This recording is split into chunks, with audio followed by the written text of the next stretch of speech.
Okay, folks, thank you. The public comment period for city commissions called to order. Clerk, call the roll. Mr. Ricketts? Here. Mr. Rigsby? Here. Mrs. Tackett? Here. Mr. Wallace? Here. Mr. Rue? Here. We have a statement from our law director to read first.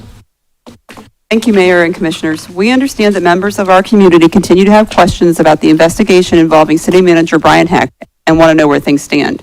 At this time, we do not have any new information to provide. BCI has begun its investigation, and the facts we have previously shared remain publicly available and are the most current information available to us.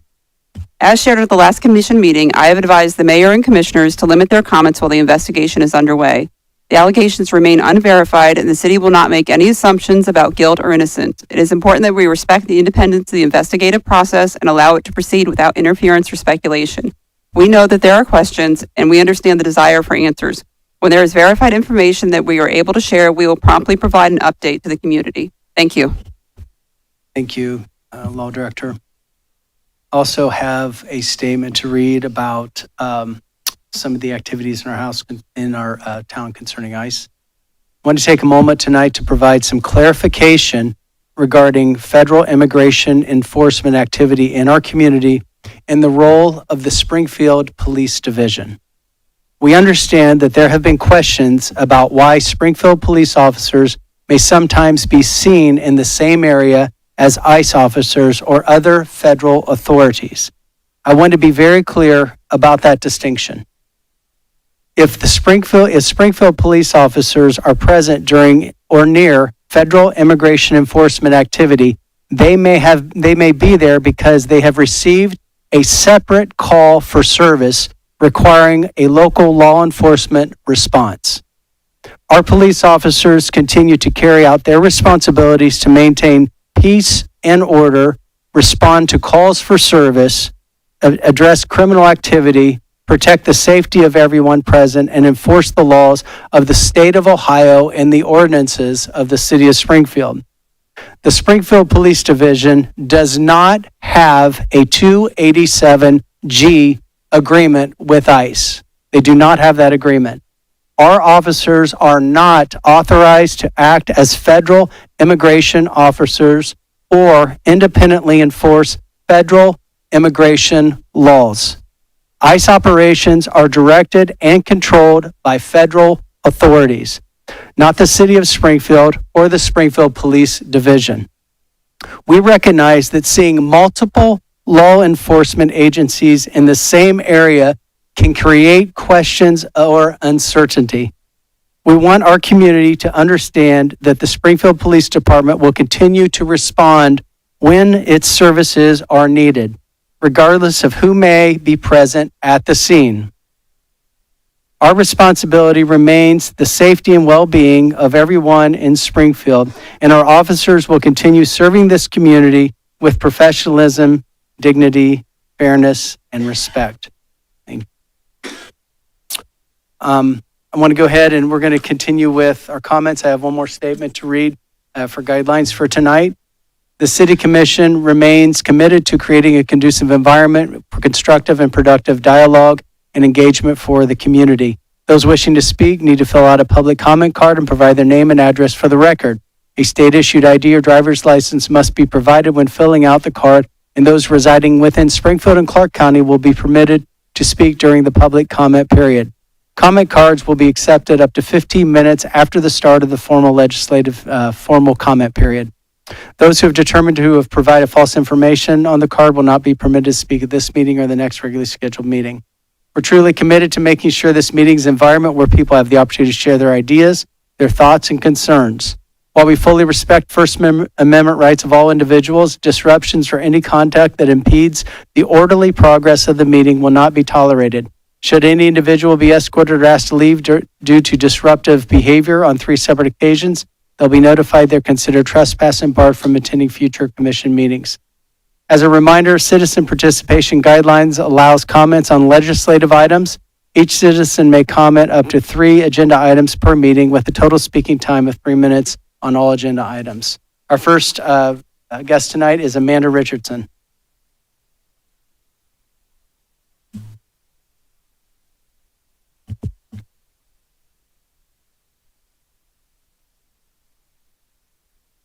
My name is Amanda Richardson. I was born in Springfield and I've lived here most of my life. Sorry, Mayor Rue, being a childless cat lady takes up a lot of my time, so I don't have prepared comments today. Wanted to mention on flock cameras, Dr. Viet Trin from Ohio State University had some really great comments at a recent Columbus City Commission meeting and made some really good points about flock cameras are essentially investigating everybody who's traveling on the roadway before something happens.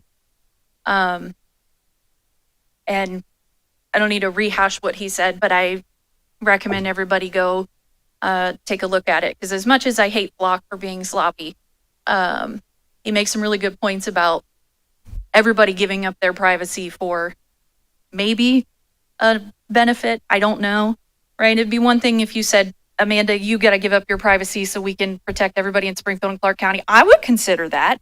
But when we're talking about everybody giving up their privacy in order to do a little bit, I have a problem with that.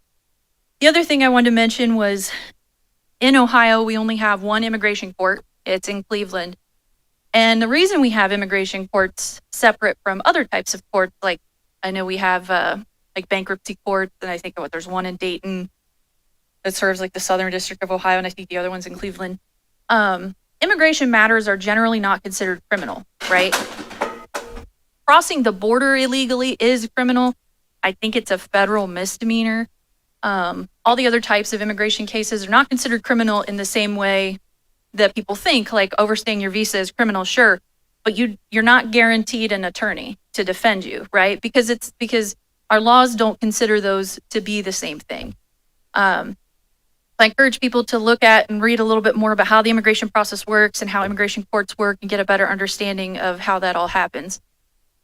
Additionally, it's hard for me to look at the data and believe, for example, that everybody at Clark County JFS and JFS at the state and Springfield PD and the city and Clark County Sheriff's Office are all colluding to protect immigrants to get benefits. Like everybody, all of those people, I'm sure there's Republicans. I'm sure there's MAGA Republicans that work at these entities because people are allowed to have whatever political opinions they want. So, yeah, that was all I had to say. Sorry, I'll try to be more prepared next time. I know I got an F this time. Gary Armstrong.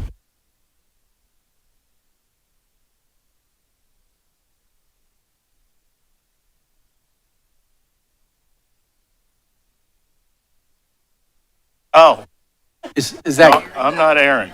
are you a Carrie? Is that right? I said Gary Armstrong. You're not Armstrong, Sorry. are you? Yeah, Gary. Go ahead, Gary. Listen, the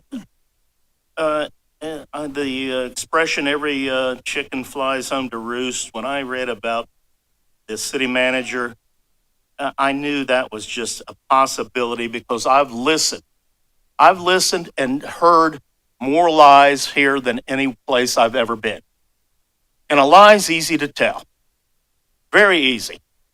And when I came in, because the commissioner, as I've always said 10 times, 100 times, build a 4-unit illegally. Wow, it's almost empty this month. What's he up to? Nobody did anything. But there was a person on this panel, Crystal, that asked me about it. And then Tracy asked me about it. So I knew 2 people by their actions were honest and wanted to know why, because the rest of them didn't care why you allowed people to break the law and profit. The house across the street that he turned into 4-unit has an appraisal of 110 this year. Mine was 250, and he has 4 brand new kitchens, 4 brand new bathrooms. And I went, well, these LLCs that you are protecting that I've seen in the last couple of years, and they're getting, if they have a 4-unit that's commercial water, you're letting them get water, cheaper taxes, and they're benefiting from it financially. And when you told me that you couldn't sue a city, if you're benefiting from malfeasance in office and there is enrichment, you could be liable. And I've seen too much of it. Why are we in Springfield? Who do you want to vote for? I want to vote for smart, honest, accountable people. Because the opposite of that is voting for dumb people that aren't going to do anything for you. This body isn't voting for the people that vote. They're voting for the development corporations, the foundation right over here, the rich people of this county. That's their impetus. They're taking theirs and they're running Can with you that. direct your comments to me? Not the I'm audience? going to make them to the universe, Well, just- my brother. Well, I said, you know what? That's Mr. Gary, what's just happening. direct it to me. That's what you're to do. Direct your comments You to are on me. an agenda. You brought the Haitians, and I have no problem with the Haitians, but you should have told the people up front you were there. Now, Mike, somebody texted me yesterday. Haitian Mike DeWine gave Haitian Rob what was that accolade he gave you till 20 or 31? Because you're in business with them, you do business with them, that's fine, but don't misrepresent the people that are out here voting. The voters want you to talk Gary, to them. your time's up, and I don't want to hear anything more from you tonight because you've had 3 minutes, but I will tell you that you speak many lies from that podium. And since you throw accusations at me, I'm just going to tell you, you're speaking so many lies from that podium. So I that's don't all. have any That you lies back. don't have to speak anymore. You had your time. Okay? And I did talk to you for 45 minutes about your duplex. You just forgot about that. On the phone. We had a conversation. David Kaiser. Or Barbara? Either one? Okay. Thank you. Peg Foley.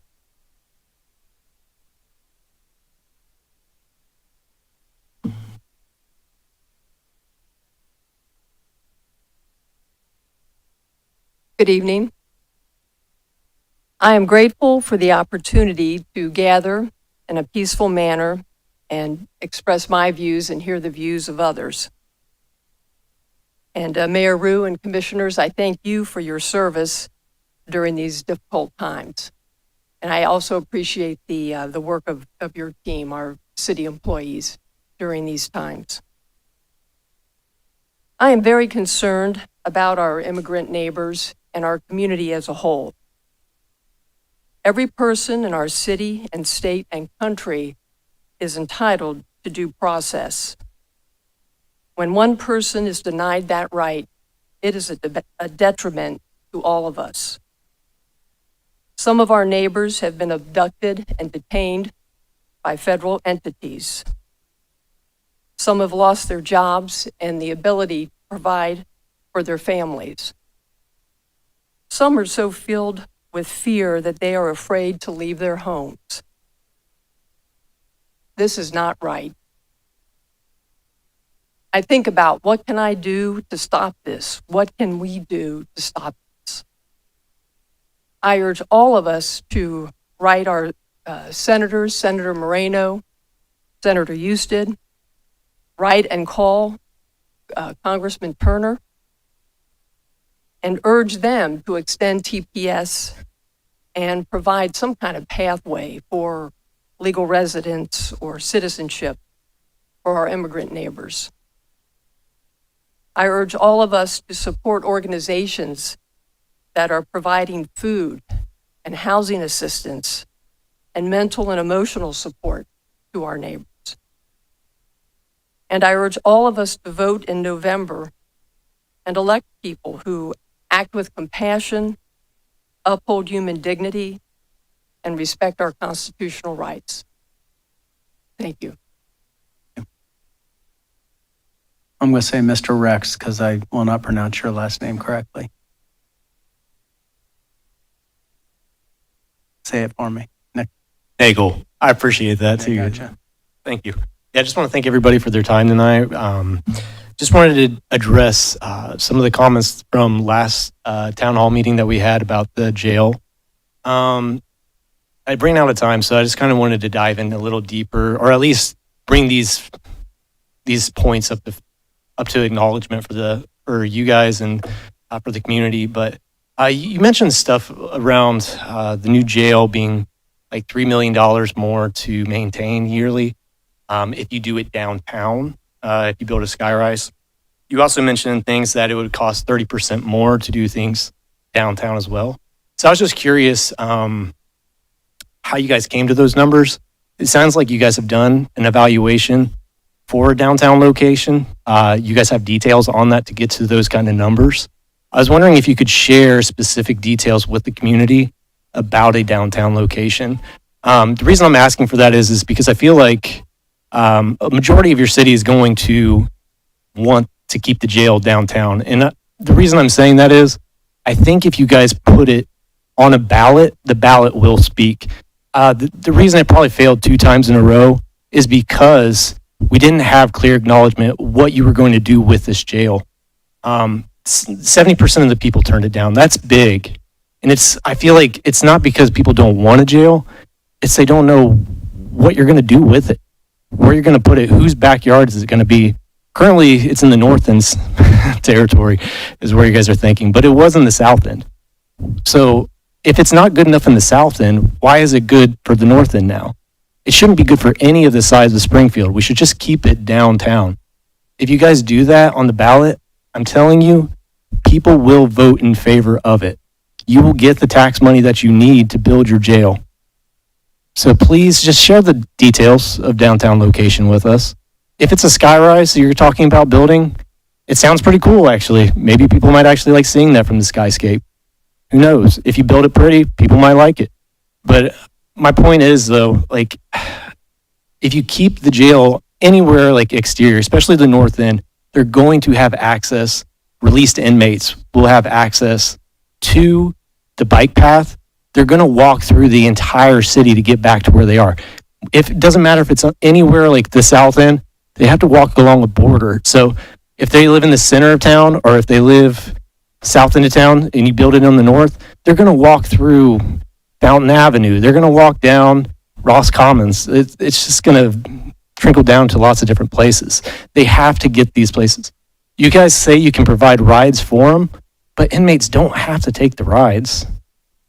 They can walk. They're free to do. The sheriff said that himself. So I'm just asking you guys to please consider sharing the details of a downtown location with Springfield City. I need to be clear. Building the jail is completely a county decision. And I want to encourage you to go to the county commission meeting on Wednesday morning because they're the ones that are going to make the decision. We are in the discussion because it's a property discussion. And we wanted to have an open forum over that. But, your points are good points. But you need to ask the sheriff, you need to ask the county commissioners about these details. And they should be able to share those with you. I really appreciate that Thank feedback. you. Thank you. Denise Thank you, law Williams. enforcement. Denise Williams.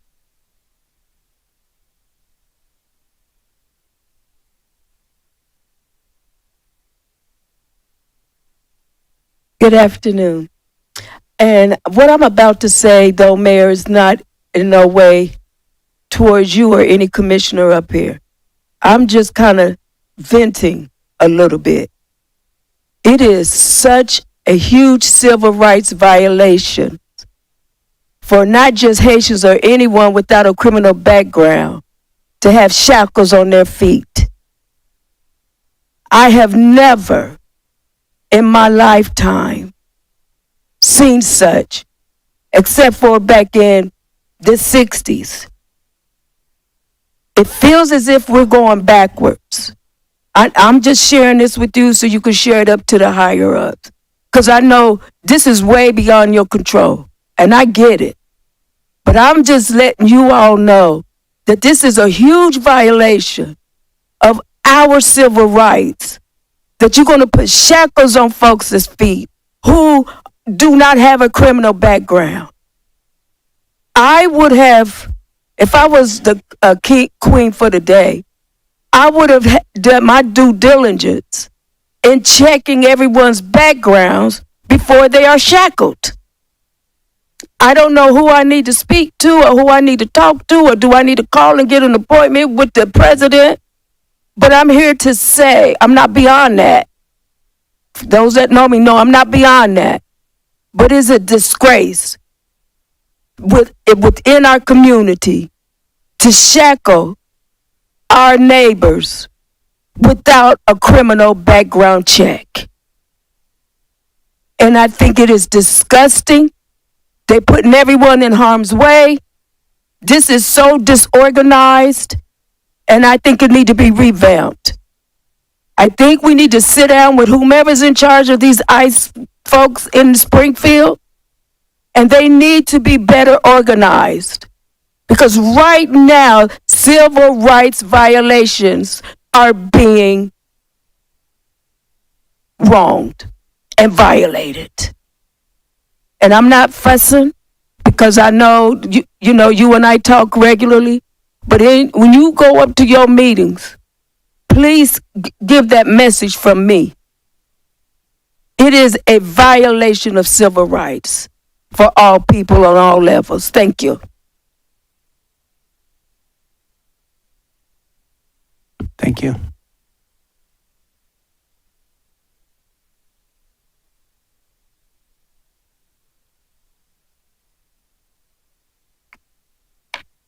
Cap, cannot say your last name or read it. Say it for me up when you get up there. Opportunity, it's Willoughby. Thank you. Yeah, hey, thank you. Thanks for the opportunity. You all have a very difficult job. I understand that. A lot of this may have to do with the county, but since it's a city parcel, I want to read the following statement. My dad's a vet. Just brought this burial site. I'm a vet. I appreciate small government. I think Morgan Yellow Springs said, democracy is the basis of small government. So here we go. Got a statement. I don't agree with that proposed site. Again, I'll do it with the county, but I'll be assertive. No one wants a jail in their neighborhood. Ask each commissioner if you would like to volunteer to have the jail complex in your neighborhood. Of course not. No one does. The first proposed site on the south side was canceled by the commissioners due to community protests, concerns of safety, traffic, transport of prisoners, and I applaud everyone on the south end for coming out, being community organized. They were successful in having the county say, no, we're not going to do it there. So now it's clear on the other side of town, and we're saying the same thing. We don't want it over there. It's a recreation complex for many reasons. The sheriff commissioners have made a case for a new jail. The cost, funding, location are yet to be determined. This is not the issue. The current proposed location is the issue. Appropriate facilities are needed for prisoners. They're human beings, many with mental health issues, many repeat offenders, many violent offenders. Currently, inmates are released downtown. So why downtown as opposed to the neighborhood? They're already released downtown. I understand the cost is an issue, but let me continue. The police station is located down there. The police, sheriff, deputies, highway patrol have a heavy presence. This is not an established neighborhood with dense woods or children unaccompanied riding their bicycles. A path heavily wooded on both sides, passing through other neighborhoods all the way to downtown Springfield. The court system, the jail, inmates, attorneys, visitors, police, sheriff, visitors, municipal workers, city government, county government, they're all downtown. When prisoners are convicted in court, they're escorted around the corner to jail, I believe. No police or sheriff cars transporting them, have to be moving from one end of town to the other. The proposed site moves all this to an extreme far side of town. What is the 10-year cost to taxpayers? I'd like to see that study. Of moving prisoners from courts to the proposed site, paying for police, sheriff, highway patrol vehicles, and gas and maintenance, moving them back and forth for court dates and appeals. I'd like to see that study. The sheriff stated at the meeting that the prisoners would be released in front of the new proposed jail, and they would be free to walk anywhere. That's been brought up. Sheriff stated he was concerned that the inmates might walk onto Route 334 and be a danger to themselves and others. The proposed site is a recreation area, heavily wooded, next to a bike path, community pool, a soccer complex. We've been over all that. The inmates will be released here to go anywhere they wish. Do parents want their children to ride up and down a Sir, heavily wooded bike sir, path? Your time's up, but I do encourage you to again go to the county commission meeting tomorrow morning and share your concerns, and they actually may have some of the answers that we just wouldn't have. Yeah, thanks. I appreciate Thank you. it. Thank you for Where is the speaking again. location of that tomorrow morning? Do you know It the time? is at the Springview Center on east of town. Thanks. Do you have the time, please? Is it 10 or 10:30? I'll check it. Thanks. 8:30? Look on the county website for it. Rex? They have once a month, I believe they have a 5:30 meeting. I don't know. Okay, Melissa Rexroth.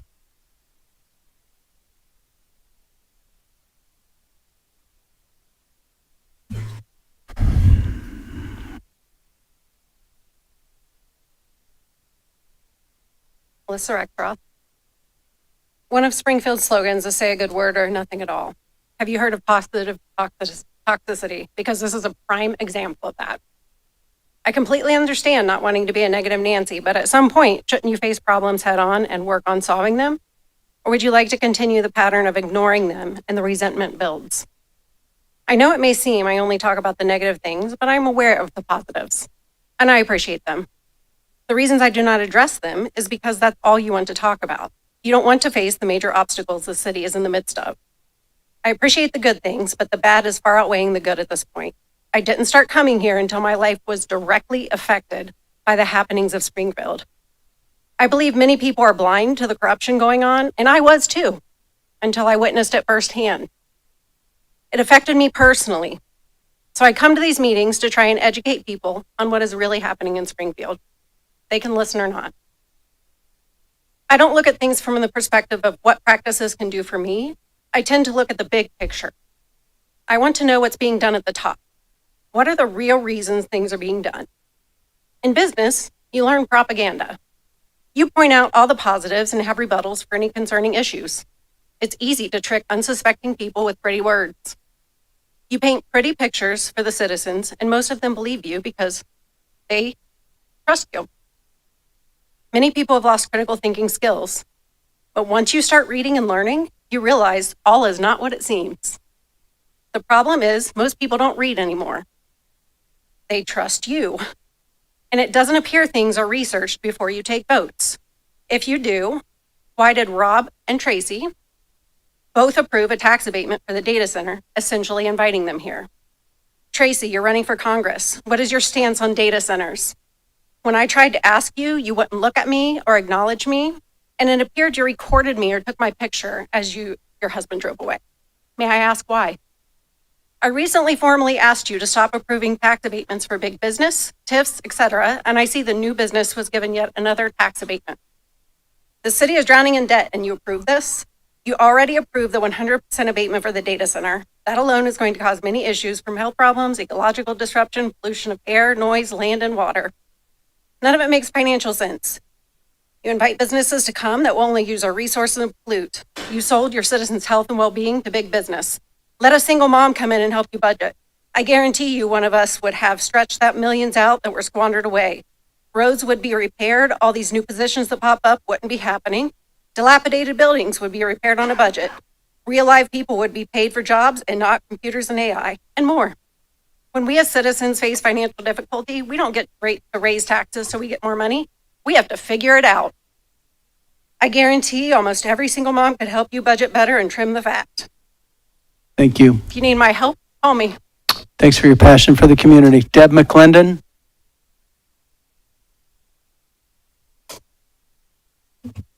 Good evening. I just have two quick questions. Saturday, I was driving to Durr Road Kroger, and I live on the west end. And when I got to Western Avenue and Columbia, there were no traffic lights working. So I safely was able to travel on, and the only traffic light I encountered was that at the hospital. Kept going onto Limestone. And when I got done shopping and came back, there were still no traffic lights working on North Street heading west.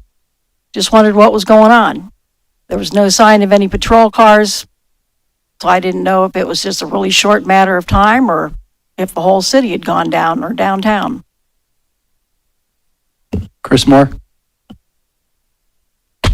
We can get an answer quick, we get it. Okay, There was a power outage. It stretched really from about Spring Street to Bechtel Avenue, really following that Columbia North corridor, made it up to Buck Creek. Our fire station 1 was without power also. Lasted about 4.5, 5 hours. okay. Thank you for that. And secondly, there are some rumors going around that our city police and the county sheriff's department have each received $150,000 to cooperate with ICE. Any truth? Not at all. With confidence, I say that. Not Thank at you. all. Thank you. Jen Casto.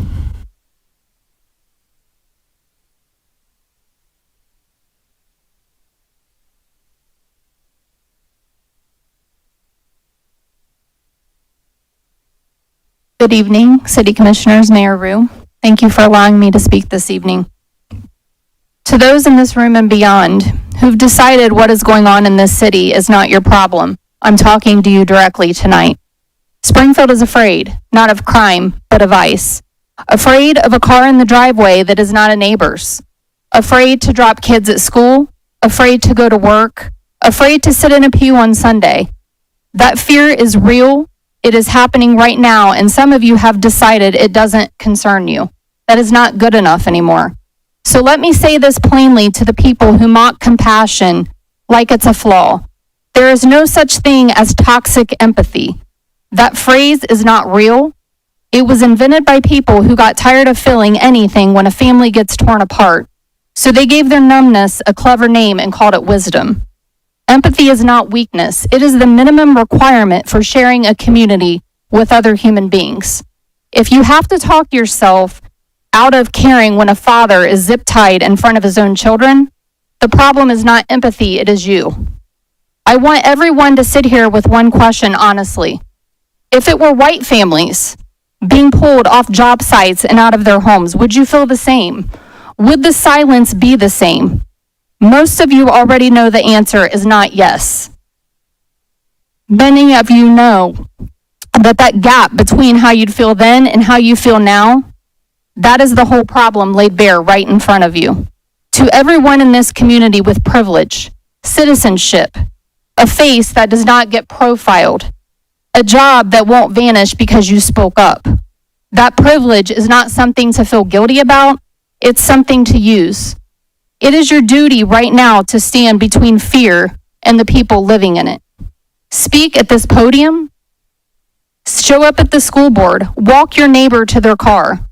Silence when you have nothing to lose by speaking is a choice, and it's the wrong one. How can we call Springfield a community if half of it is too afraid to leave their homes?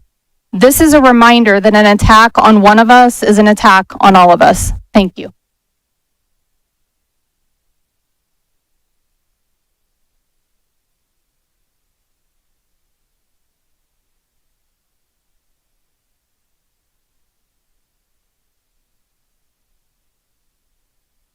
Robert Anderson.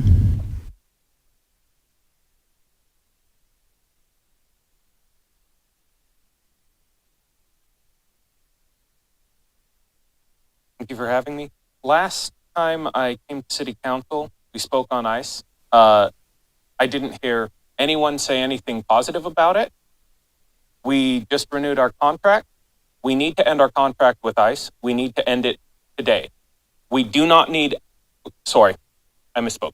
We need to end our contract with Flock today. We do not need Flock. When I spoke, the police department was here. They spoke about how Flock has been very helpful in giving rapid responses in potential cases. Flock has bad security. It leaks its information. It allows abuses of power. It allows police in dozens of counties across the U.S. to stalk prior partners. There is no oversight with Flock to prevent that here. Hopefully that's not happening. How would we know if it is? We cannot know. We don't have, Flock is strenuously avoiding any kind of oversight, any kind of accountability, any kind of protection. It is actively lobbying to ensure that there are no oversights. One of the primary reasons why Flock is so beneficial to law enforcement is that it doesn't require a warrant. That is a violation of privacy. Flock is built on Fourth Amendment violations. It is a bad system. When people say, yeah, but you already have a phone in your pocket, and police need a warrant to use a phone record. They don't need a warrant for Flock. Anyone with access to the Springfield Flock database can make a query to find out anything, to find out a crime, to find out whether their girlfriend is at someone else's house, and then they can act on that information. There is no legal difference between an abusive ex stalking and a law enforcement officer defending the law. Those are not the same thing, and they are treated as the same thing. This is wrong. Secondly, 2 weeks ago, I saw one of my neighbors out on the lawn. She's a Haitian girl about the same age as my son, and they've become friends over this summer.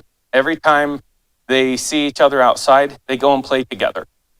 She asked me if my son and my daughter were able to play. They were out of town that day. I said no. When they come back, you're welcome to play. I haven't seen her in 2 weeks. Hopefully she's just stuck in her house because her mom, very appropriately, is not letting her come outside because she's worried that she will be picked up off the street. We are allowing evil in our community, and it is wrong.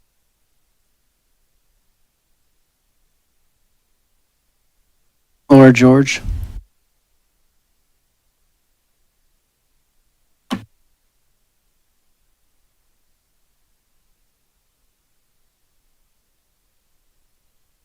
Thank you for allowing me to speak with you tonight. Today, I want to talk about school children in our city, specifically to make the City Commission aware that currently children are unable to get to school. You may say this is not a City Commission problem. This should fall under the school district. However, what I want to say is should be everybody's problem. It should be everyone's concern that parents are too scared to walk their children to school. They're scared they could be followed by ICE while their children are away. They are scared they will be separated with their children. And even worse, they are scared their children could be left abandoned. Transportation to school should not be a privilege that some children have and other children do not.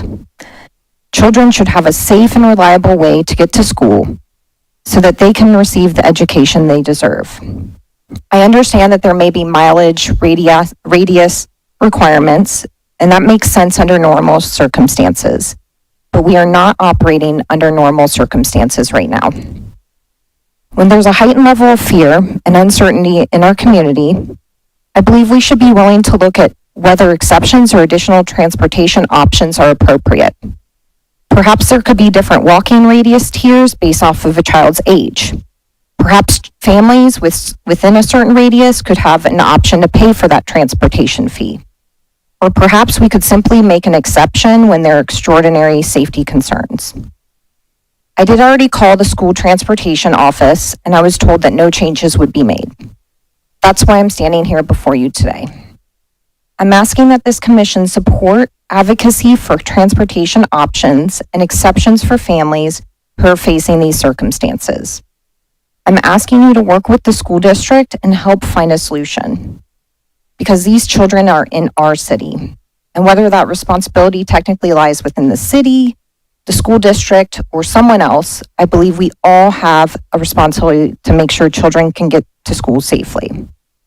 I've always heard the phrase that it takes a village to raise a child. And I believe this is one of those moments when our community has an opportunity to be that village. These children are vulnerable, they're innocent, and they deserve to get to school without fear they may lose their parents. I'm asking you to please make that possible. Thank you. Thank you. Aaron Armstrong.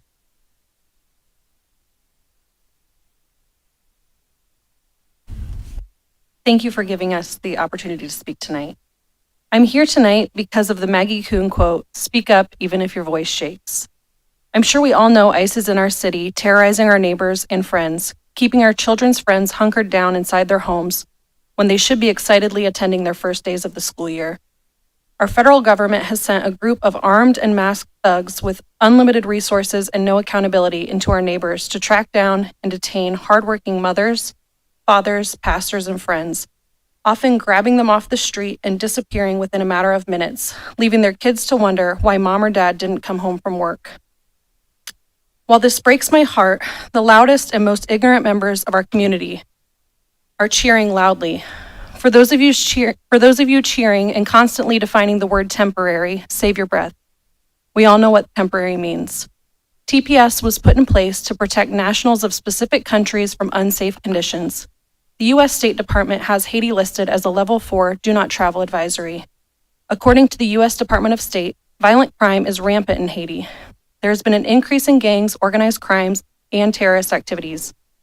These are the conditions our Haitian neighbors and friends fled. These are the conditions that some are cheering for them to go back to. There may come a day when our children ask, "What did you do in 2026 when Haitians were being profiled and grabbed off the streets?"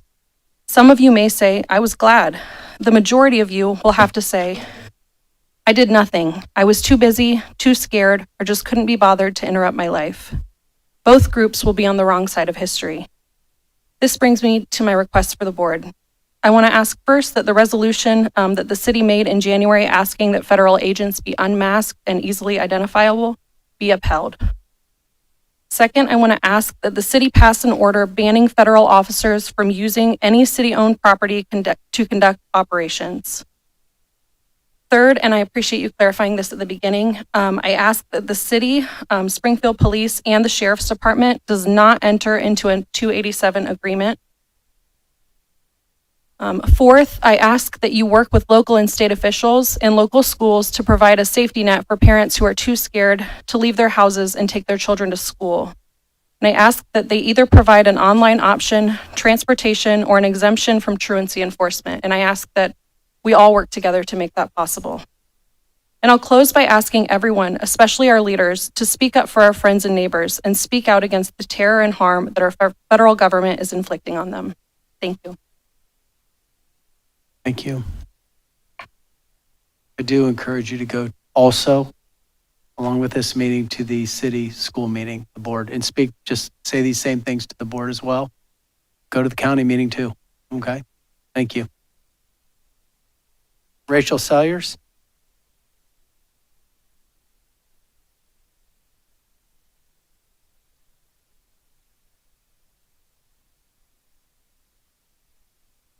I have lived in Springfield my entire life, and I've never been afraid to live here. But right now, it's currently terrifying living here. People are being taken from their families. Our families are scared to go to church, school, and the store, and they're unable to do anything. I'm just asking that you please help us. Please help us get to school safety. Please help us by banning ICE agents from governmental properties and uphold the no mask rule. And please help us by getting rid of and removing our flock cameras like Dayton did. Thank you. Thank you. Lee Foster? Lee? Foster?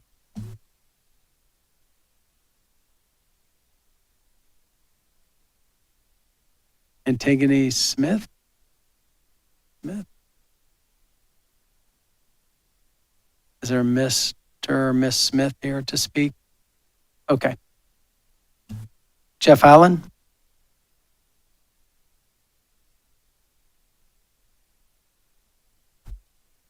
Okay. Mr. Allen? Good evening. Been a while. About a year, maybe less. Well, here we are. 1 year later, we're still playing the skin game. Some people are very happy around here. Those who like that skin game. We had passed this long time ago, but our president drug us back into it. So here we are again.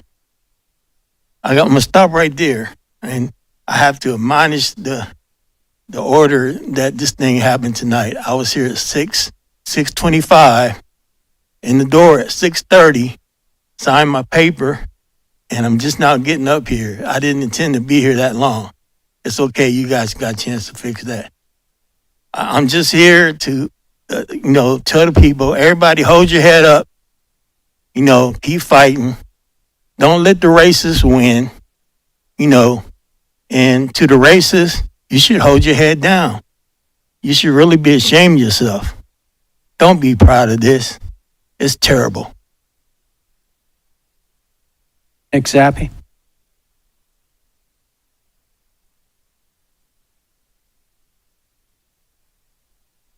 Good evening, Mayor, Commissioners.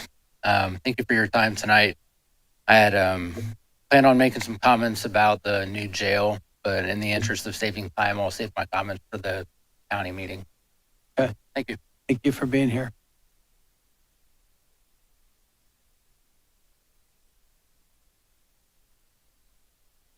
Catherine Payrock. Thank you. This writing. Catherine It's Peru. Peru. I Just should know like that. the Latin American I should know. country. I'm sorry. We can all say these words. Yes. English speakers can Catherine say that name. Peru. I'm Catherine Peru. Thank you. Okay, first of all, thank you so much for the opportunity to engage you, our elected officials, in matters that concern us all. For the folks in our town paying attention in such a powerful and important time for our community, I'm seeing reporting on pastors apprehended while going about their daily lives, and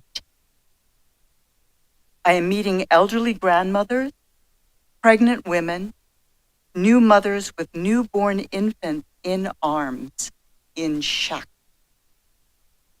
Churches' services have been disrupted by ICE. It's feeling like we are taking an open book test, and for those who profess an ethical competence, much less an allegiance to Christian ethics, it's not looking great for our. I can imagine that you will have familiar exculpatory narratives that excuse you from responsibility for action on this, saying there's nothing we in city government have an obligation to do for these tax-paying residents. This is someone else's concern. These are federal issues. That's the most easily spoken sentence. But I hope you can do better. That you can act creatively. That you can meet the moment. That you have read the scriptures that you so often profess to follow. That you can pass that open book. With the increase in ICE activity in Springfield, we are seeing Springfield residents detained even when they have a pending immigration status. I am supporting folks' trips to immigration court in Cleveland who are fully and legally enmeshed in pursuing open asylum cases. Yet individuals with active asylum proceedings are being detained. What, if anything, can the city do to intervene or support? Can the city provide resources like legal aid clinics or know your rights information for affected families? Ask yourself, what legal authority does the city have to advocate for residents, ensure due process, and connect families with support? Thank you. Thank you. Nancy Finchbaum.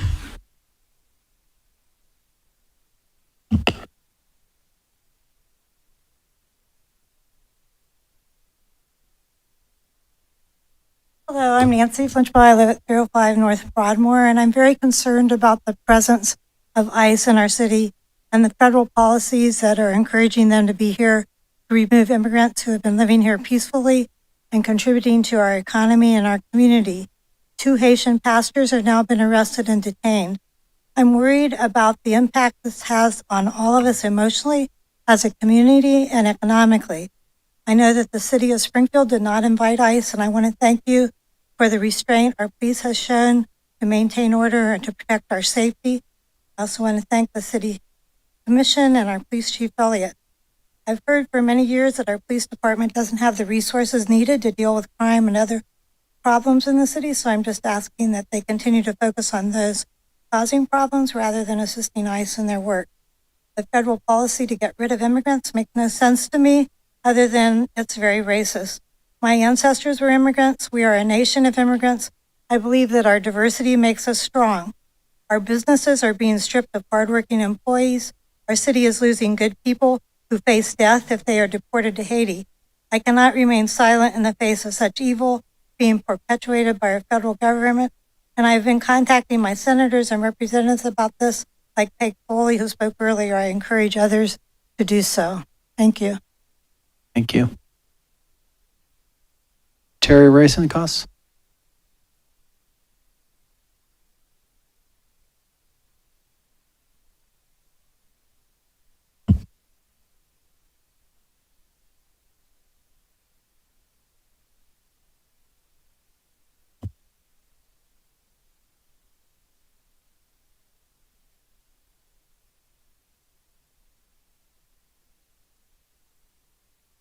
Bill Potter, Bonzel.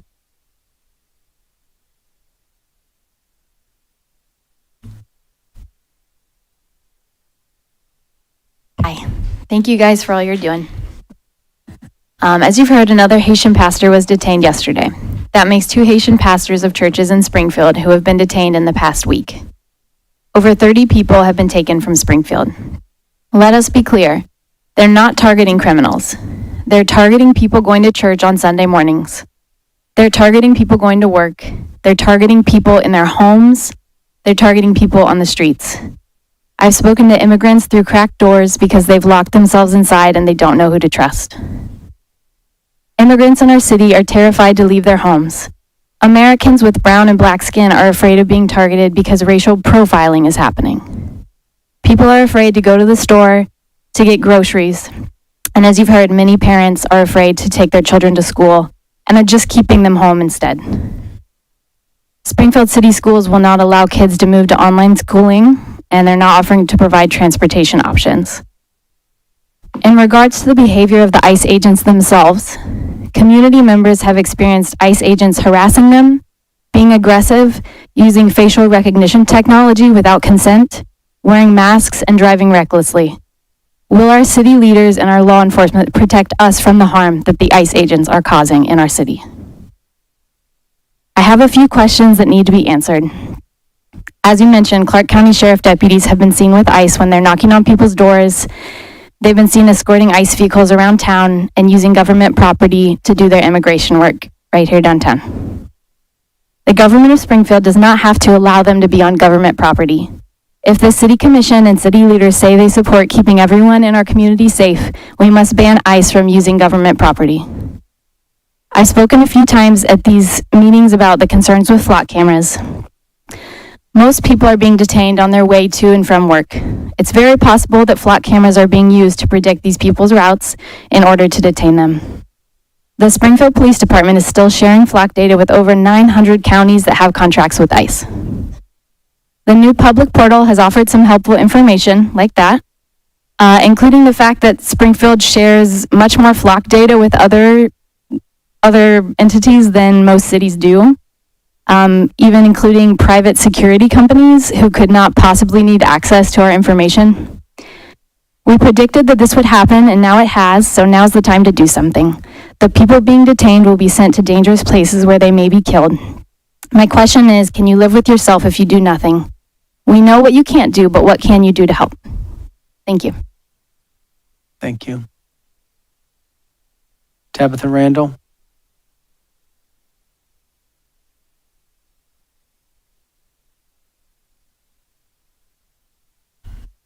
Hi, my comments are more directed towards the jail. So I had a lot of information that I wanted to share. I know you've talked about it being something that we need to bring up with the county.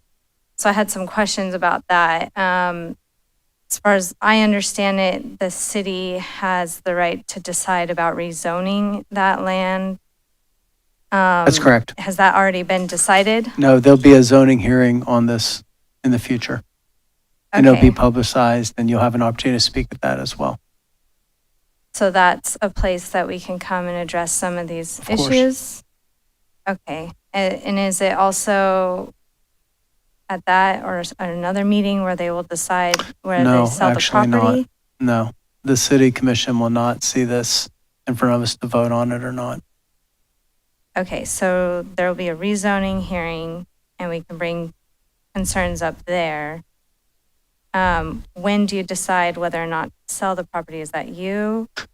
That would be an action of the commission to sell the property. Have you? And we're this not there commission- yet. That will be an Okay. action to sell it, but it has to be rezoned to even get to that point too.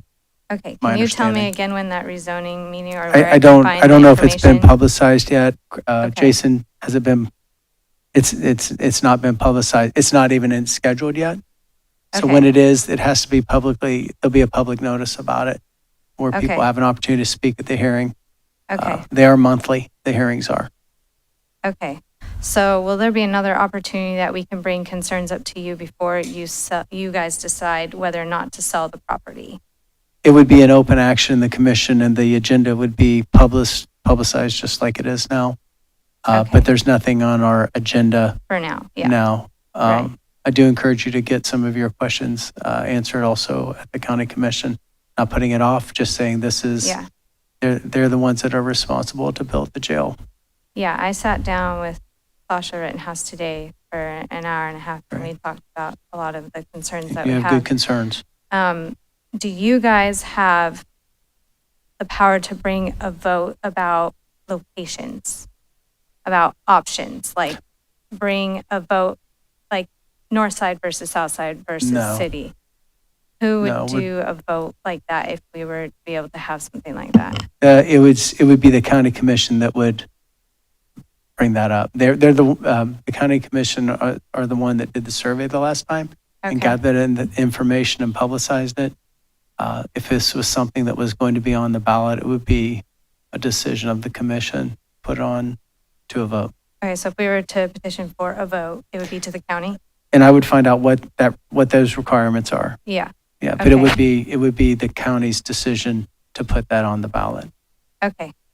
I just want to make Sure. that little No, no. point that I feel like if this jail was to be built, it's like many have mentioned, people don't want it in their backyards in different places. But if we had a vote for it and it was voted that everyone wanted it on my side or on other sides, then at least I could say we had a chance to be heard. I understand. And that means a lot to us. Mhm. There's a lot of concerns that I have here, and I don't think this is necessarily the right time to bring up all of these. Again, rehashing details and stuff. But if you have any influence in talking about a vote, about locations, because it is so hard for so many people, and I understand people not wanting it there or here or anywhere, except for downtown. It seems we agree on that, but that's a hard thing. 'Cause there's not exactly a spot. So if you have that opportunity, I would petition you to do that because it does affect us. And if something were to happen in the future to my family, who's right across the road from that, what recompense would there be? There's no changing that. It would just happen. And so who's going to be affected and how matters. And so if we at least have that opportunity to vote, that would make a big difference to us as the people. Thank you. Brent Good?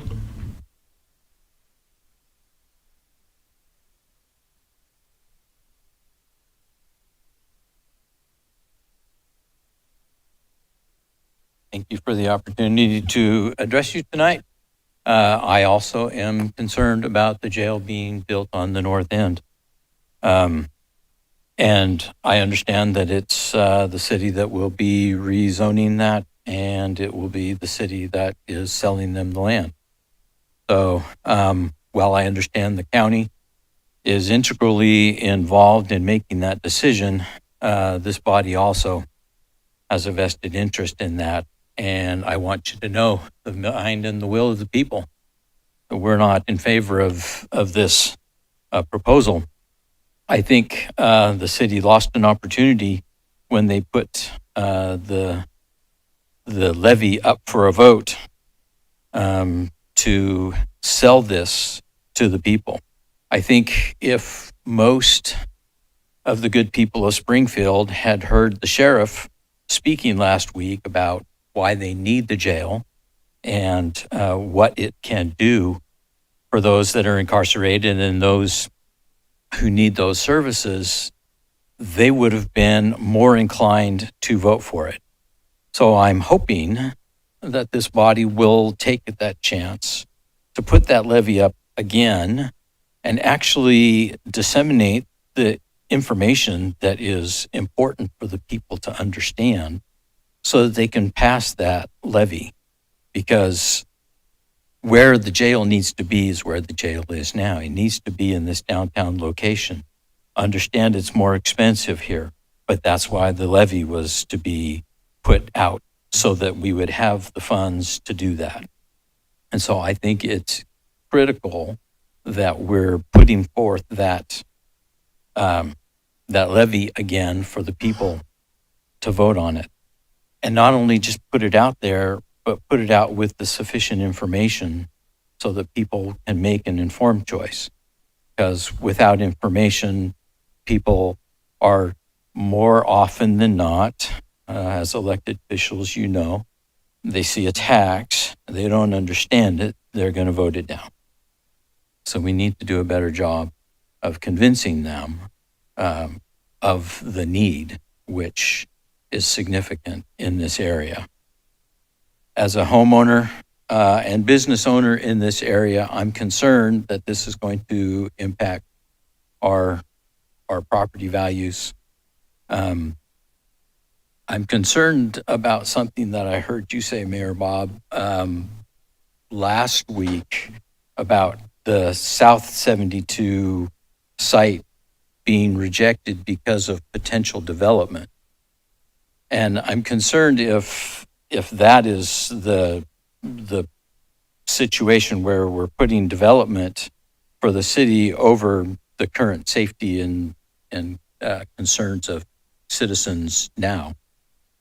So that is what I came here to say. So if you could comment on whether or not the development is an issue with that southern city site or not.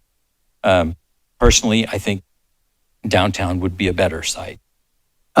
Just to be clear, it would be the county that would decide to put this on the ballot. Any tax levy or increase, and that's what was on the last ballot was, I think, a 0.5% increase on sales tax.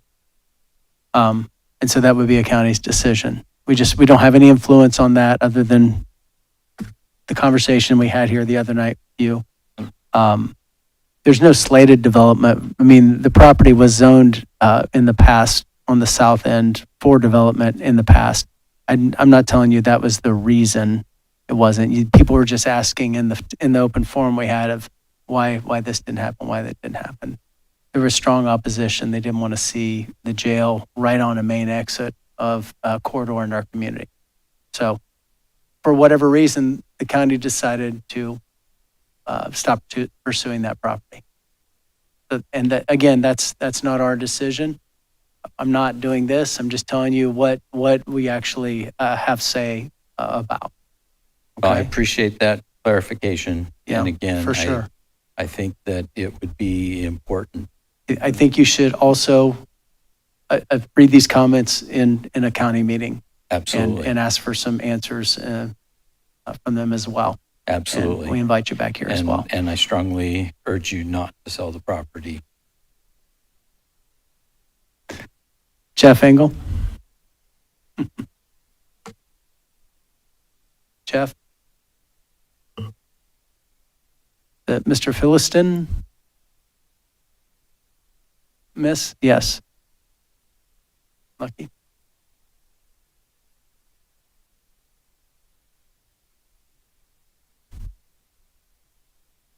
Hello, everybody. Sorry. My name is Lucky Philistine. I'll try to keep this as brief as possible. Thank you guys for allowing us to speak and to come out here today. You already addressed the rumors of the police not working with ICE, so I won't go into a ramble about that. But let me tell you why it's important.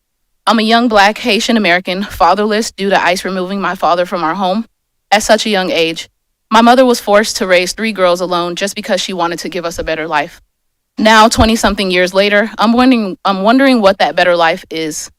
As I look around and see people just like us trying to do the same thing that we did fail, but not because they did something wrong, but just because they decided to trust the government that let us in just to kick us out.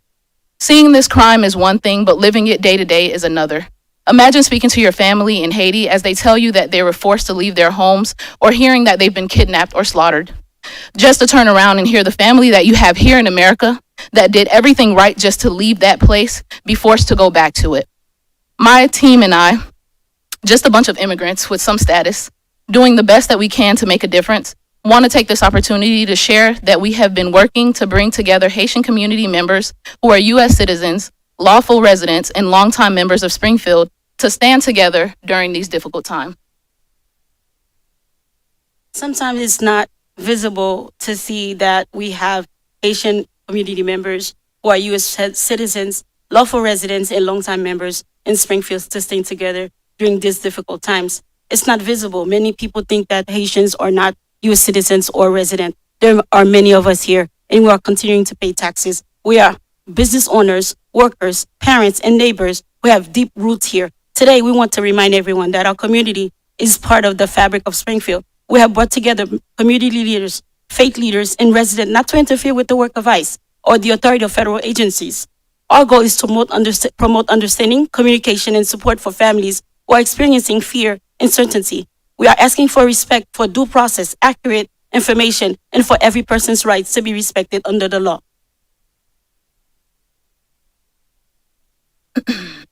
We invite everybody to stay connected as we continue organizing a peaceful gathering where community members can come together, share concerns, and stand united. We are blessed with the land to live in it, not on it. God help us all. Thank you. Thank you for speaking.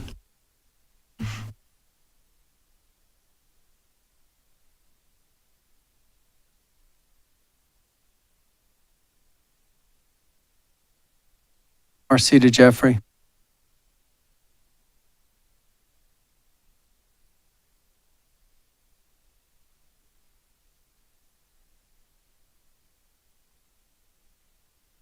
Good evening, Marcita Jeff.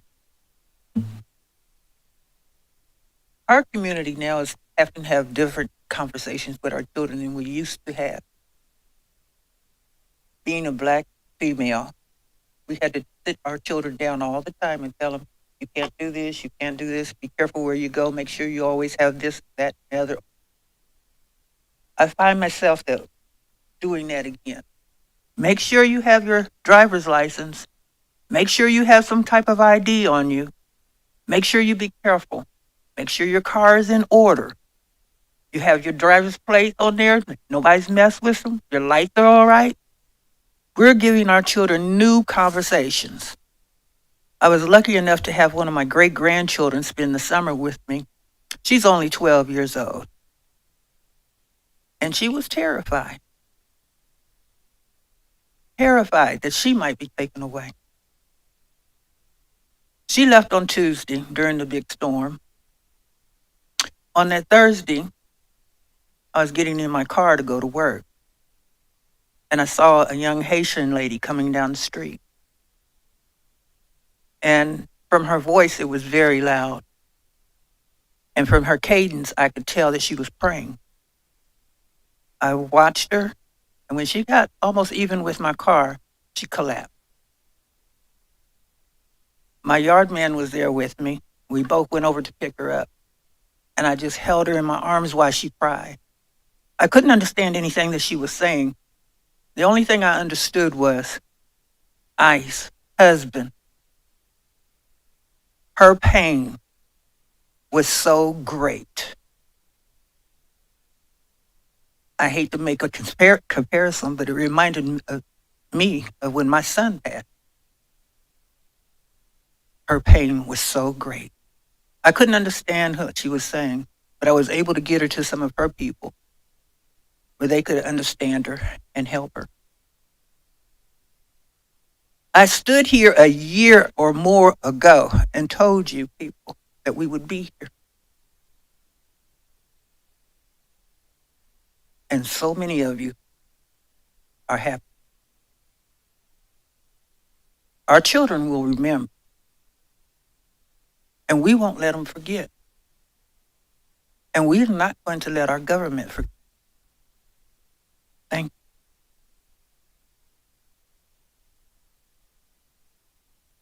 Thank you.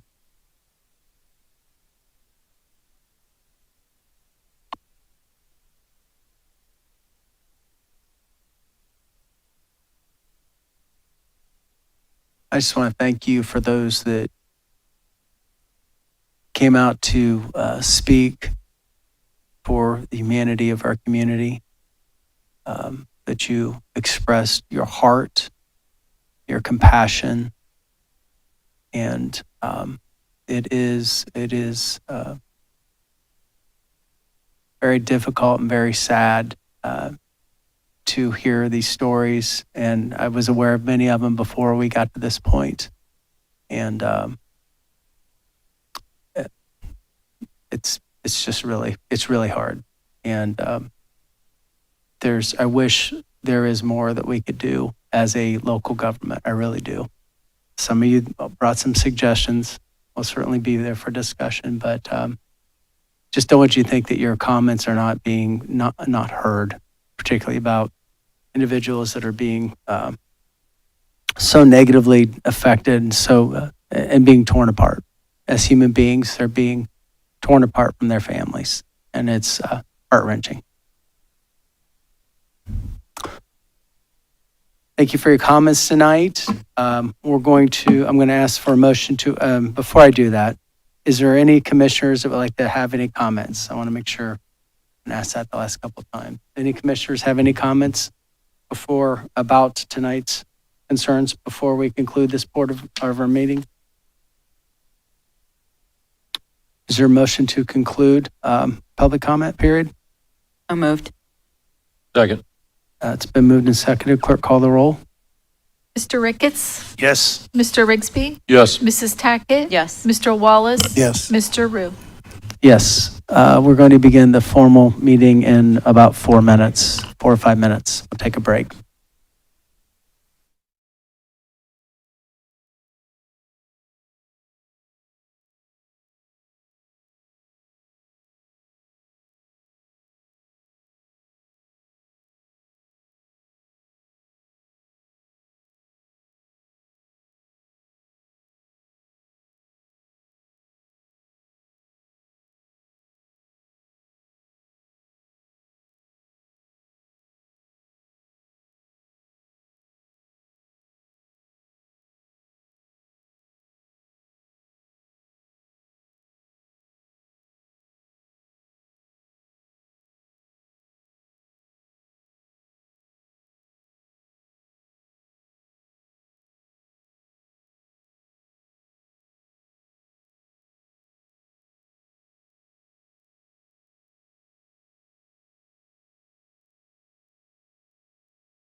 The formal meeting for City Commission is called to order. Clerk, call the roll. Mr. Ricketts? Here. Mr. Rigsby? Here. Mrs. Tackett? Here. Mr. Wallace? Here. Mr. Rue? Here. Okay, for those in the room, we're going to stand for the invocation and the pledge.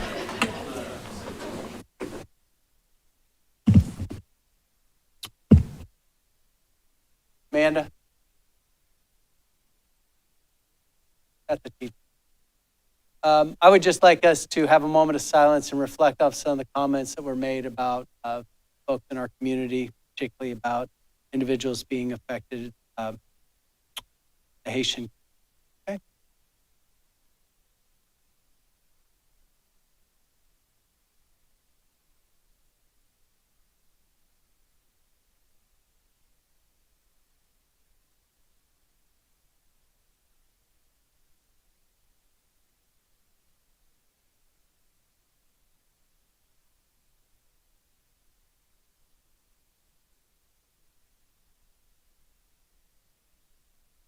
Father, I ask that you would bring peace to our community. Father, I ask for the families that are being affected by decisions that cannot be in their control, that you would give them peace, that you give them a way. God, I ask that you would give us wisdom, that you give us courage, that you give us boldness as leaders in this community. In your name, amen. Pledge allegiance to the flag of the United States of America, to the republic which it stands, one nation, under God, indivisible, liberty, and justice.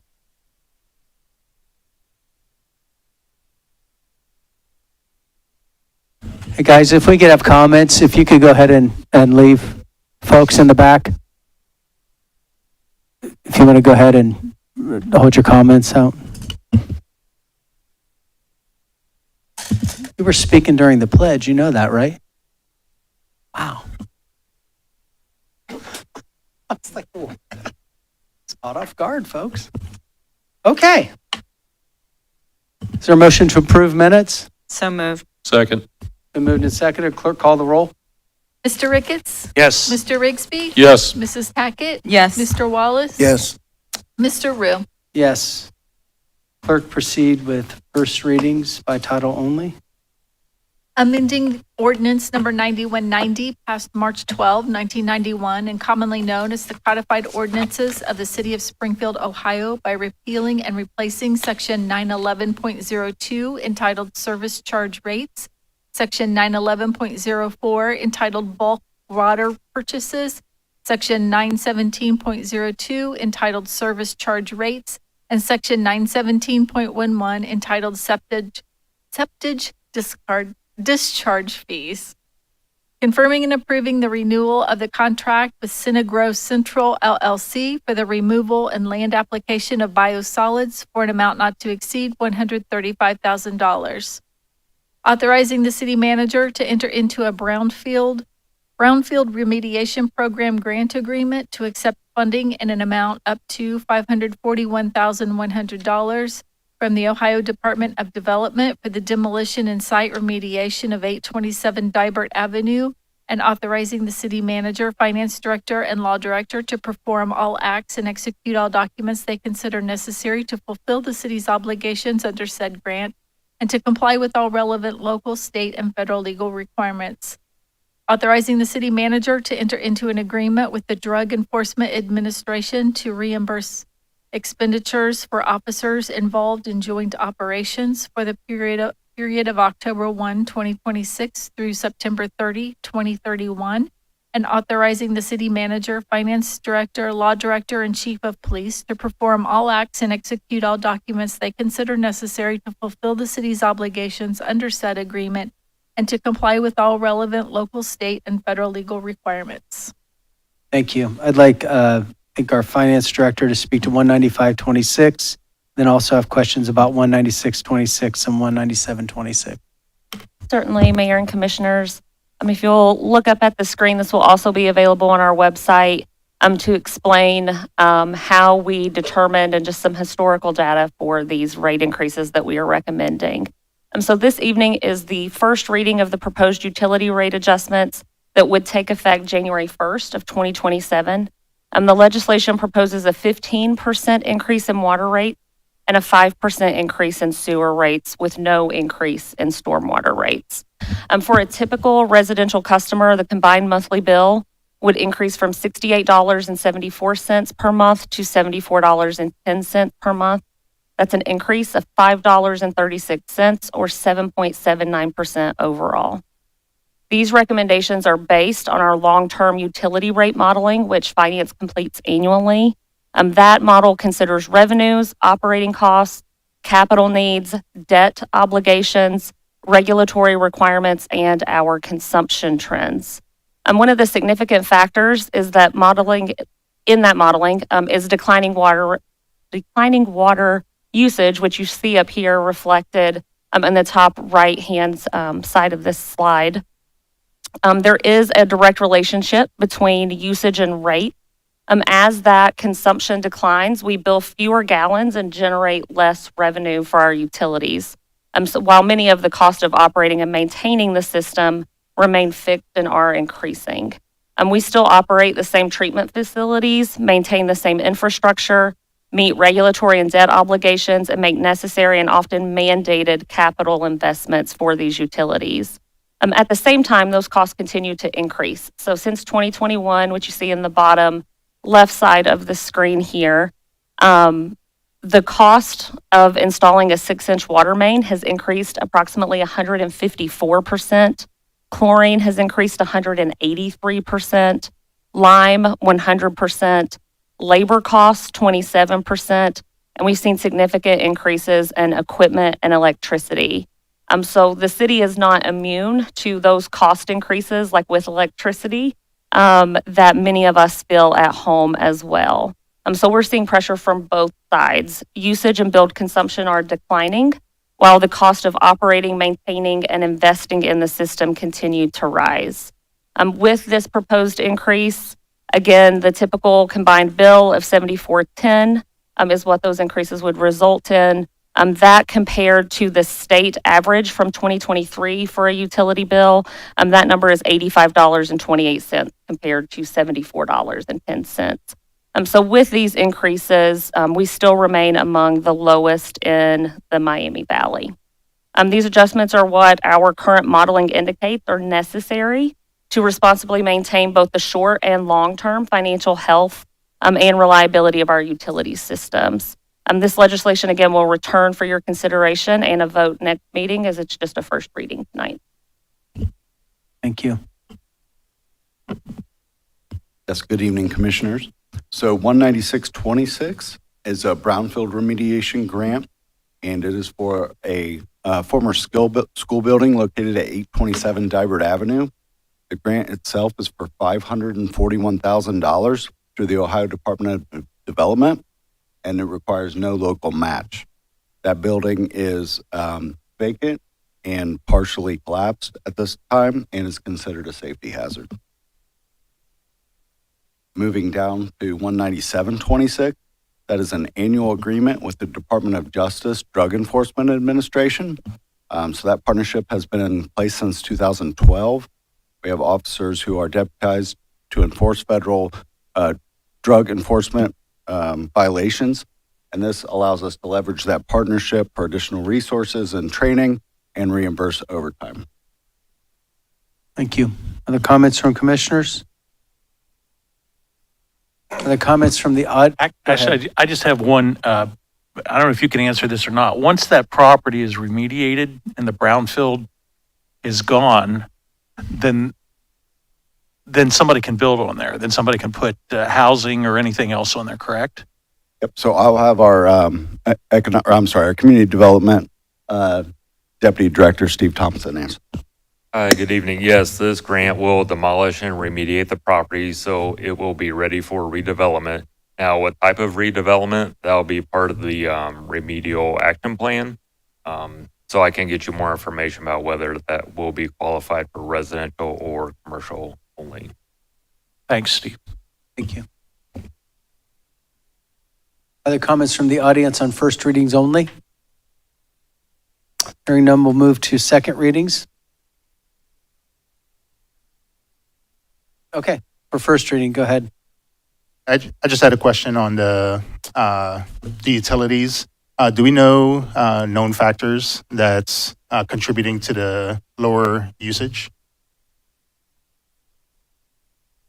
I'm going to ask Deputy Director, or I'm going to get there, our Service Director, Chris Moore, to speak to that. There's certainly a lot of federal things that have done that, but then also just overall awareness of water consumption and water conservation efforts, but I don't want to steal everything that he's doing. So what we found as we've looked into it is in almost all cases, it is people using higher efficiency appliances. We visited our 100 largest customers to make sure the meter was working fine and asked them questions. And as we talk to them, it's all conservation. And, I think about if you stayed in a hotel recently, they push really hard for you to use your towels for that extra day or two. They all have low flow toilets. Every time we replace an appliance at home, it's lower flow, and all of that starts to add up. And as the big industry, where a food processor where water is an input, anytime they upgrade their equipment, they're looking to find ways to use less water and reuse water that comes in until it has to be sent out into the waste stream.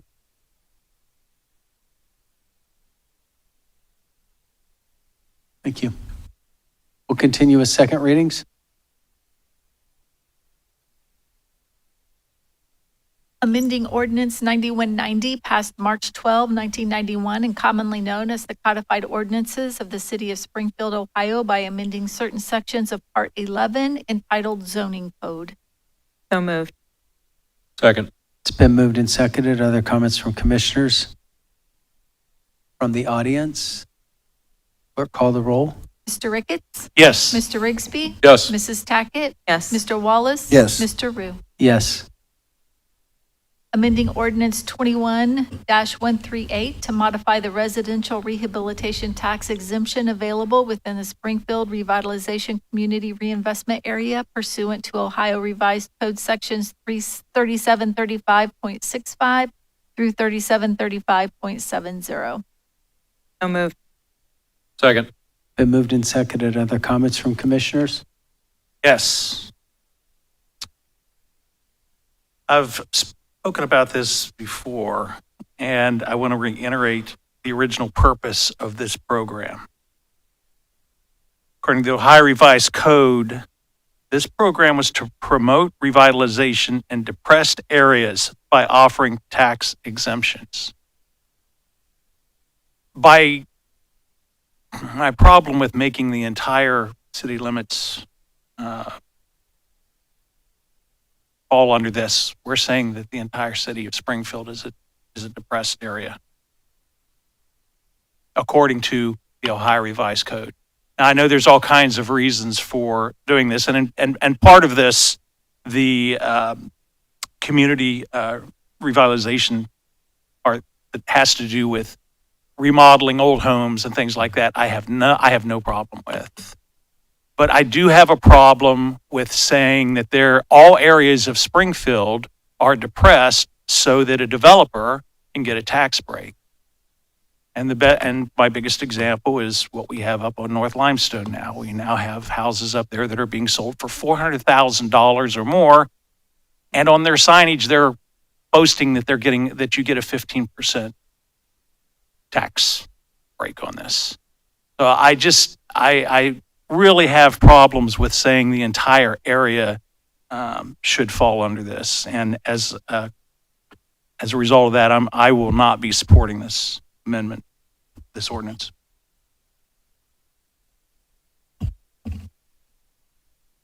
The comments from the audience on this?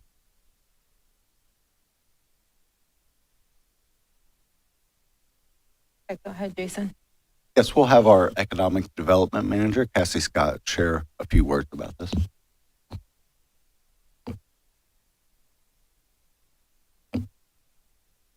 Thank you for your comments. I would just like to add to that the code says that it must be an area where new housing construction and repair of existing facilities or structures are discouraged.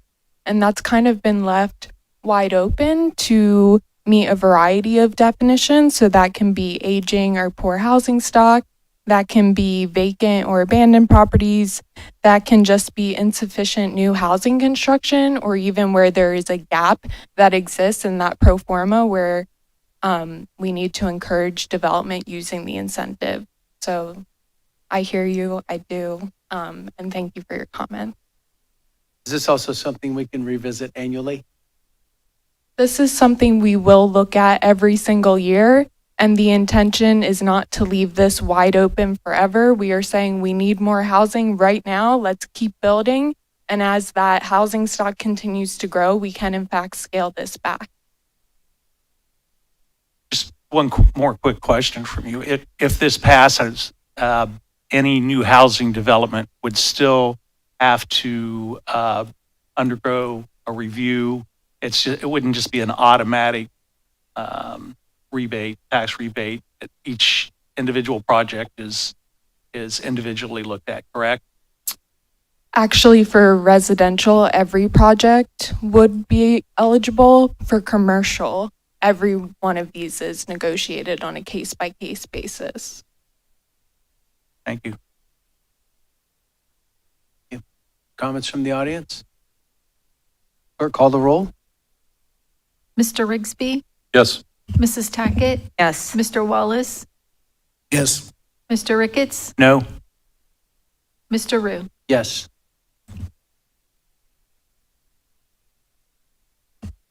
Implementing sections 3735.65 through 3735.70 of the Ohio Revised Code, amending the Springfield Revitalization Community Reinvestment Area in the city of Springfield, Ohio, and designating a housing officer to administer the program. So moved. Second. It's been moved and seconded. Cassie, could you come up and explain just the differences again in what we're doing here? So the last item was the recommendation that we increase residential rehab from 10 years 100% to 15 years 100%. What you are voting now is an expansion of the area as a whole to incorporate the remaining parts of the city that are not already covered by a TIF. You all right? Yeah. Yes, sir. Can you explain the housing? Who is the housing officer to administer the program? That is me, and it will continue to be me as long as I'm here. Okay. So that's intended to stay the economic development manager's responsibility. We're not hiring anyone new. No, ma'am. The comments from the audience? Or call the roll? Mrs. Tackett, Yes. Mr. Wallace, Yes. Mr. Rigsby, Yes. Mr. Ricketts, No? Mr. Rue. Yes.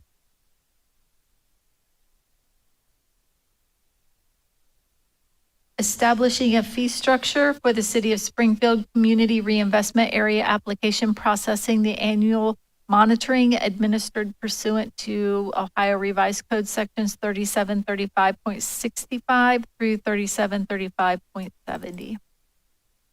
So moved. Second. Been moved and seconded. We could have Cassie come back up and explain the reason for the changes here. This is a very simple administrative fee to cover the cost of processing these applications. So very low fee comparable to our peer cities. It's $100 for single family, $2,000 for multifamily, and $3,000 for commercial.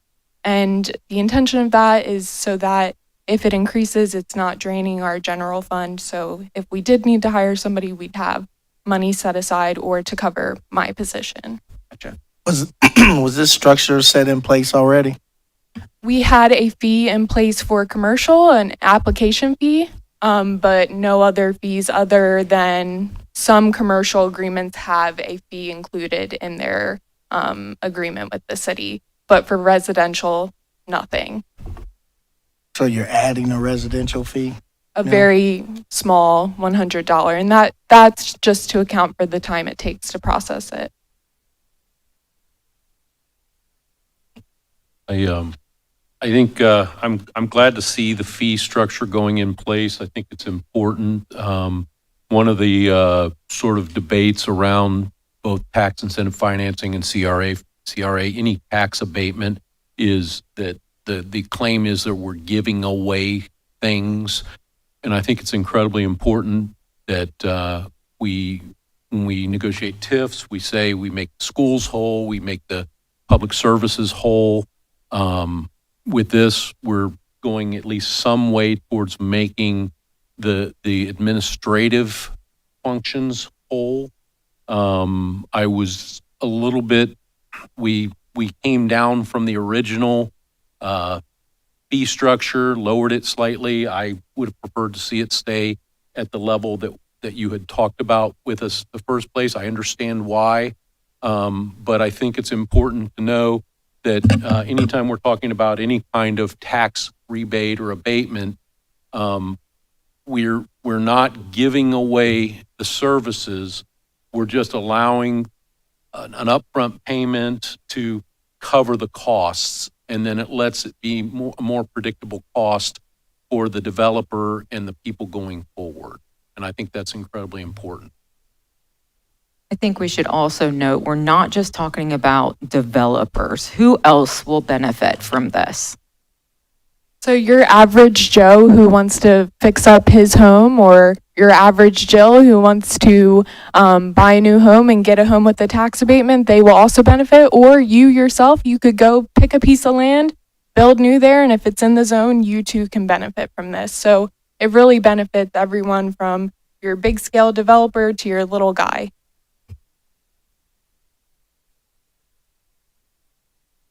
Other comments from the audience? Clerk, call the roll. Mr. Wallace, Yes. Mr. Rigsby, Yes. Mr. Ricketts, Yes. Mrs. Tackett, Yes. Mr. Rue. Yes. Authorizing the city manager to enter into a contract with Rumpke of Ohio Incorporated for trash pickup at various city facilities for a period of 3 years, with an option to renew for 2 additional one-year periods, or an amount not to exceed $110,143.19 for the initial 3-year period. So moved. Second. Been moved and seconded. Other comments from commissioners? Go ahead. Were there other bids on this, or was this the only bid? Yes, thank you for your question on that one. So this is specific to the trash pickup for our city facilities, and we did only have one bidder on this, which is Rum. That was my question. Other comments from the audience? Clerk, call the roll. Mr. Rigsby, Yes. Mr. Ricketts, Yes. Mr. Wallace, Yes. Mrs. Tackett, Yes. Mr. Rue. Yes.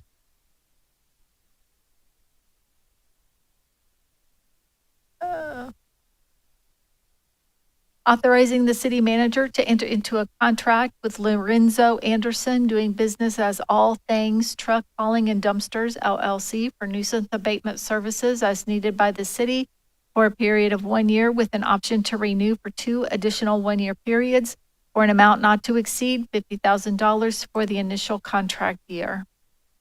So moved. Second. Been moved and seconded. Other comments from commissioners? From the audience?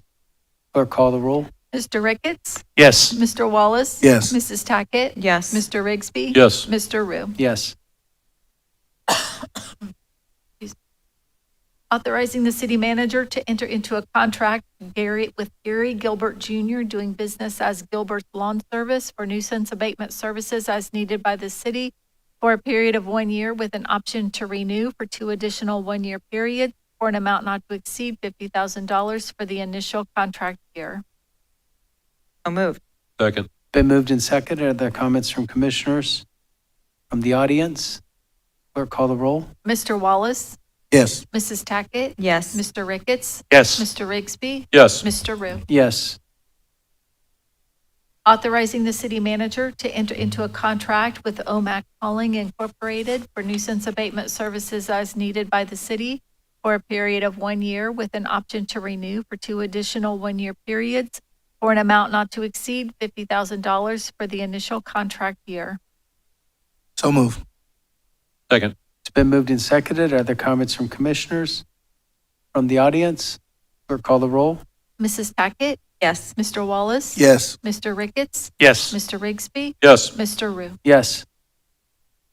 Authorizing the city manager to enter into a contract with Rest Lives LLC, doing business as Puro Clean Home Savers for nuisance abatement services as needed by the city for a period of 1 year with an option to renew for 2 additional 1-year periods for an amount not to exceed $50,000 for the initial contract year. So moved. Second. Been moved and seconded. Are there comments from commissioners? From the audience?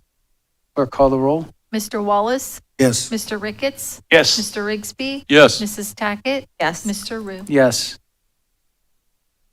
Authorizing the city manager to submit an application for financial assistance and accept a grant from the state of Ohio Public Works Commission to obtain funding in an amount up to $522,368 for the CLA SR 41-14.86, PID number 117964, and authorizing the city manager, law director, finance director, and city engineer to do all things they consider necessary for the submission of the application for financial assistance and the acceptance of the grant.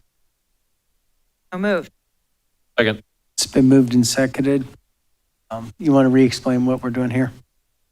Yeah, absolutely. So this is for a grant through the Ohio Public Works Commission for $522,000. These funds are specific for the match funding for the urban paving grant for State Route 41 at the far east part of the state route to the Corp line.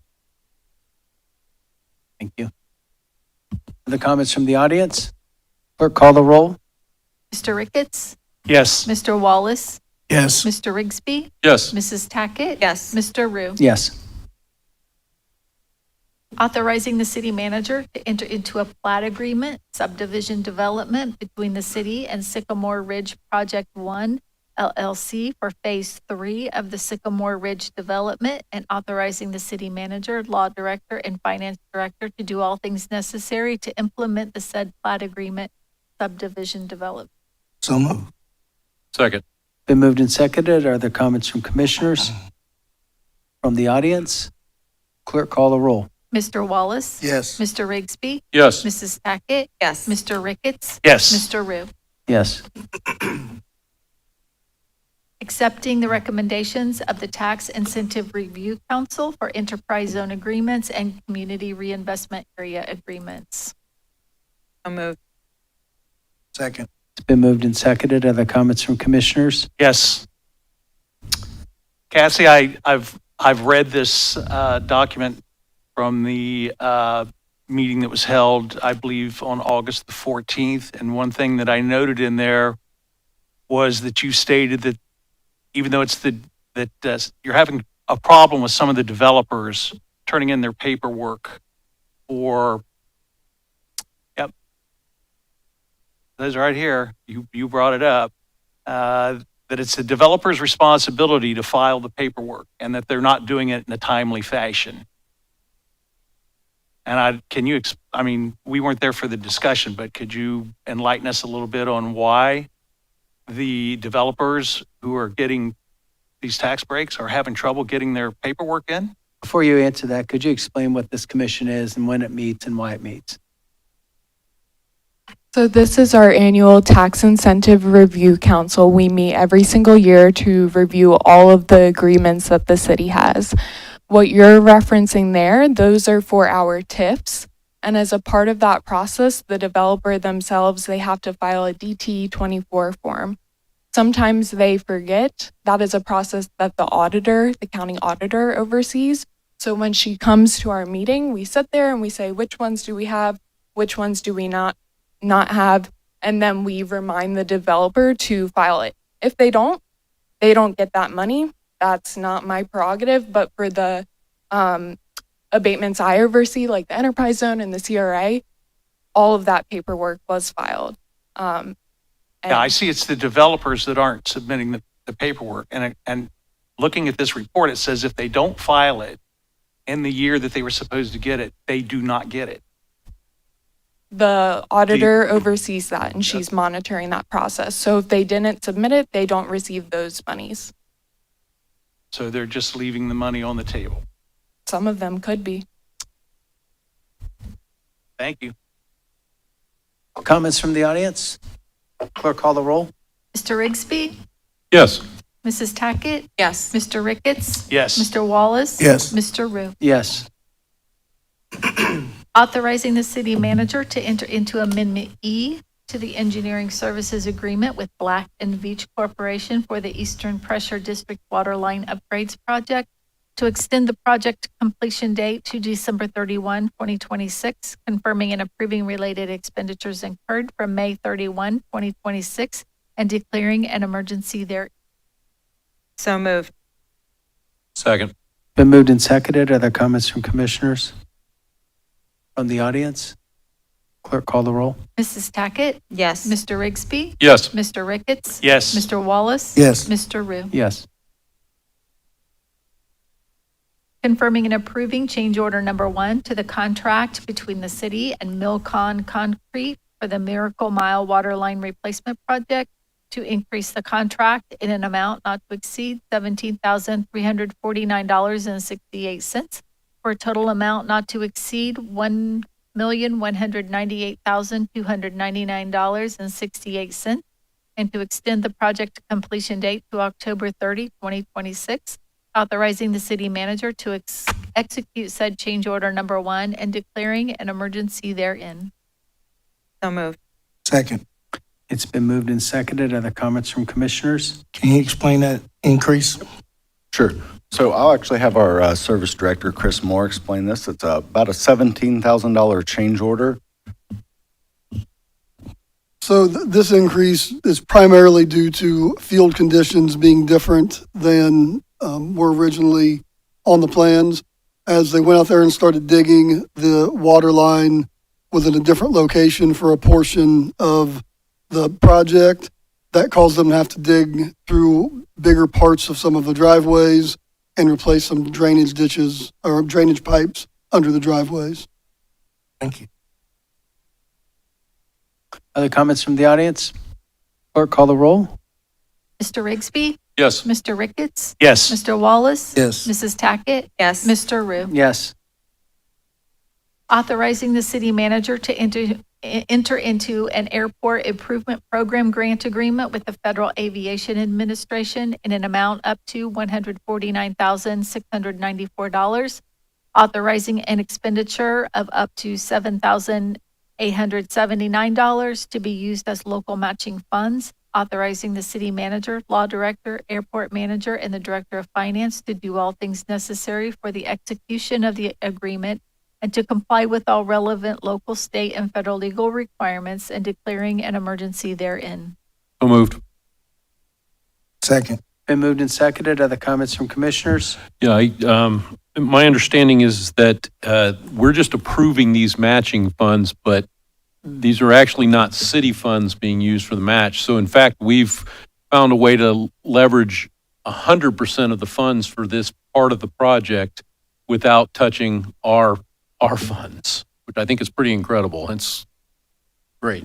Yes, sir. You are correct about that. I want to give our airport staff credit for that. Our airport manager, Drake Huffman, is here to share some more. Yeah, thank you, Jason. Good evening, Mayor and Commissioners. This grant is a 95% matching FAA grant for the design phase of the electrical vault relocation over there at the airport. That remaining 5% will be made up for with an ODOT matching grant in the near future. So this is a 40-year-old vault with intermittent failure, so it's in good need of replacement. I think the stuff going on at the airport's exciting. It's literally game changing for our community, and I would be remiss if I didn't thank the staff out at the airport for working as hard as they do to make this gem of our city better for businesses to want to come in and do business and make things here. It's just fantastic. Thank you, Mr. Rigsby. Comments from the audience? Go ahead, Miss Amanda.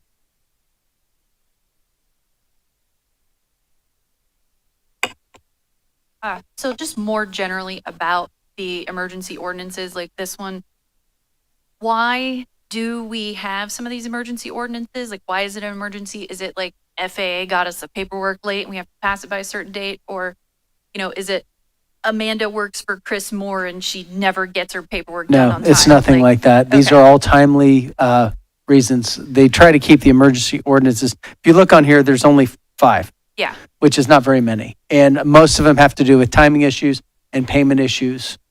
Correct? Certainly, I would add here too, if you go to our website and look at the agenda and then look at the detailed attachments that are there, when we are presenting an RCA that is an emergency item, there's a justification for that emergency action provided out there on our website.